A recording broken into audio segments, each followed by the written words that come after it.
Hey guys, it's Tashida. Welcome back to my channel. I'm sorry about my cringy intro, it's kind of sad. Anyways, today I'm going to be filming a binge-worthy Netflix show video because, you know, we're all in quarantine right now and I'm assuming we're all really bored, including me. So I'm just going to talk to you about some really good shows I like to watch on Netflix when I'm bored. And yeah, I'm just saying these are all my opinions. You know, I'm interested in these shows, so if you don't like them, totally, it's fine. You can like skip over. I'm okay with that. Yeah, I'm gonna stop babbling now and let's just get right into the video.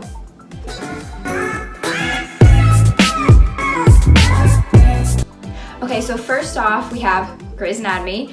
Grey's Anatomy is a really good show.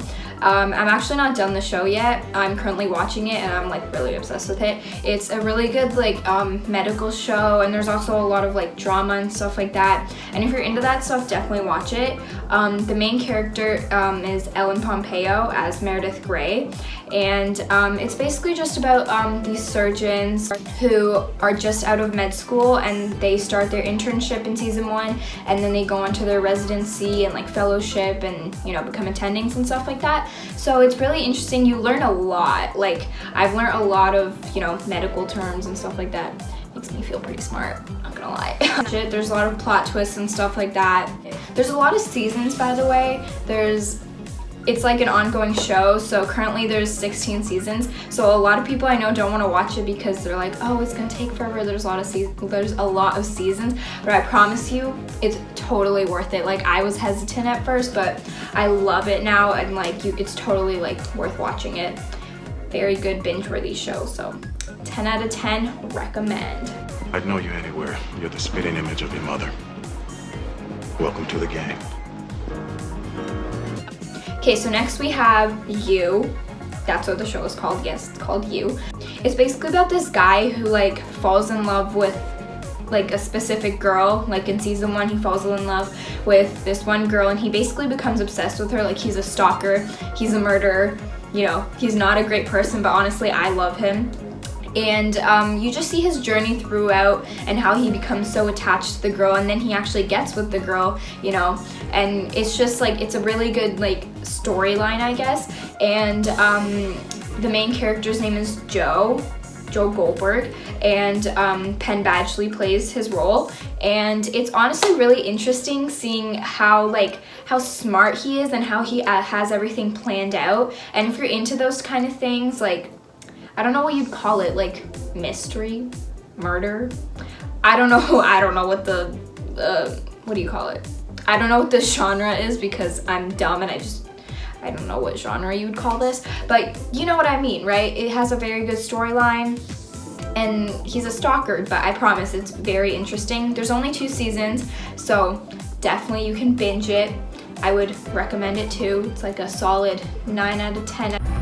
Beck, you've got a stalker.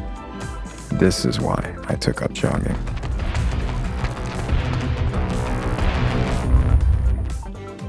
Alright, so next up we have Jane the Virgin. Jane the Virgin is a really good show. It's basically about the main character, Jane, played by Gina Rodriguez. I can't say Rodriguez properly. Sorry about that. And basically she's a virgin, as in the title, and basically she gets pregnant by accidental like artificial insemination. So you see her journey throughout, how like she's like, oh my gosh, I got pregnant, and her family's kind of against it, like, you know. So you get to see her like story, and she's dating this one guy, but the father is a different guy because she wasn't supposed to get artificially inseminated. The guy's wife was, if that makes sense. I probably doesn't. And it's like a Mexican show, kind of. It's like a telenovela, if you want to search up what telenovela means. And it has like really funny narrating. Like, the narrator is hilarious. It's like different from most TV shows, but it's honestly really good. It's different, but it's really interesting to watch, and there's still a lot of plot twists and stuff like that in it. And yeah, and I don't think it has many seasons. There's only like 6, I think, so you can definitely binge it.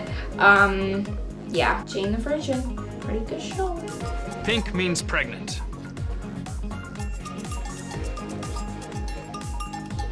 But I've never had sex. Immaculata. You are? Okay, so the next show I have for you is 13 Reasons Why. I'm assuming most of you have heard of 13 Reasons Why because like it's usually all over Netflix, I think, at least for me. It's basically about the main character, Hannah Baker, played by Katherine Langford, and she basically kills herself, and she leaves like tapes behind, 13 Reasons Why, so 13 tapes. And she just talks about what led her to do that and stuff like that. So if you're a little sensitive to that, maybe don't watch it, or watch it with a family member or parent or something. And her like boyfriend slash like also best friend, like the guy that liked her, he's basically the main character also after Hannah dies. So his name's Clay Jensen and is played by Dylan Minnette. And he listens to the tapes and kind of goes on this journey to find out why she did this and stuff like that. And it's really interesting, and it brings awareness to like teen mental health and stuff like that, and issues around that are prominent in the world like currently.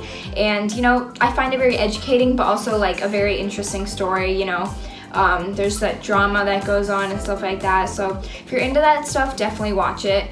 Yeah, I recommend it. Hey, it's Hannah Baker. Holy shit. Don't adjust your whatever device you're hearing this on. It's me, live and in stereo. The next show I have is Shadowhunters, and Shadowhunters, The Mortal Instruments, is based off of the books, of course. All 4 seasons are really good, and they're definitely binge-worthy. So basically, Shadowhunters is about the main character, Clary. I can't remember her last name. And Clary is basically a normal human, which is considered in the show. They call them mundanes. And then she eventually finds out she's actually not like everybody else. She's actually a shadow hunter, where they kind of have like magic, I guess, and they have like these little things they use to like draw runes on themselves, and they have magic. And basically she joins the shadow hunters, and normal humans can't see them, and they basically fight off demons and save the city and stuff like that. But then a lot more happens. Like there's this mortal cup in the first season, and there's this like bad guy in the show, I guess. I don't know what I'm saying. I haven't seen the show in a while, but there's basically this really like powerful guy who's trying to get this cup, and the shadow hunters are basically stopping him and stuff like that. Yeah, they basically fight off demons and stuff, and it's really interesting, to be honest. And if you like watching like sci-fi fantasy, I guess it's like that, because obviously it's not real, but it's definitely interesting. And if you've read the books, I would definitely recommend watching it. Careful!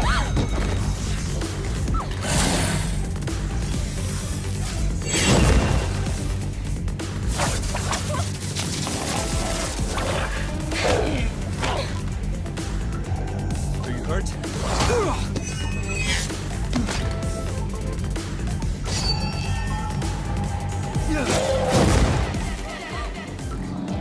Okay, so next up I have The Umbrella Academy, and The Umbrella Academy, I haven't actually watched it in a long time, so I don't really remember what it's really about, but there's basically 7 main characters.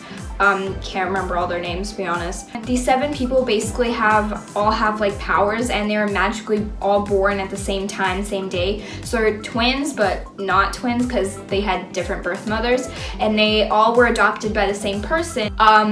He adopted all of them, and they grew up with him and everything, and then they all grew up and left home. But when their father dies, they all get brought back together, and their magic powers, one of the person's magic powers are basically a lot and are dangerous for the world, I'm assuming. And yeah, it's mostly just about how they come together and find like their lost brother as well, that was like in a completely different dimension in like the future, and he knows what happens in the future, so they're all kind of trying to fix that and change that. So if you're into those type of shows, definitely watch it. There's only 1 season on Netflix right now, but there's another season coming, so you can easily finish that show very quickly if you're bored and you need something to watch. 6 children, gifted with abilities far beyond the ordinary. I give you the Umbrella Academy.